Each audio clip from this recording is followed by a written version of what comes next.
গতকালকে সারাদিন কী কী খাবার খেয়েছিলাম সেটাই শেয়ার করছি। সকালবেলা ঘুম থেকে উঠে প্রথমেই খেয়েছিলাম ডিম পোস্ট, পরোটা, 1 কাপ চা। দুপুরে কী কী রান্না করেছিলাম সেটা আগে তোমাদেরকে দেখাই।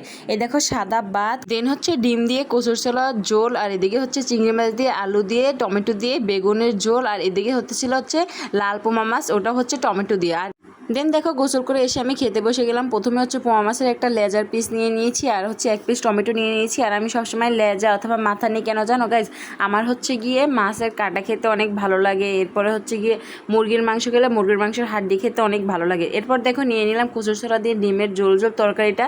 এটা আমি জীবনের প্রথম করেছিলাম, মানে কেউ কচুর ছোলা দিয়ে ডিম করে আমি জানতাম না, বাট আজকে আমার মন চাইছে আমি করে ফেলেছি। ডিম দিয়ে কচুর ছোলা দিয়ে খাওয়া শেষ করে আবার ভাত নিয়ে নিয়েছিলাম বেগুন আলু চিংড়ি মাছের তরকারিটা, এবং সাথে নিয়ে নিয়েছিলাম আগের দিনের বরবটি আলু আর চিংড়ি মাছের সবজি।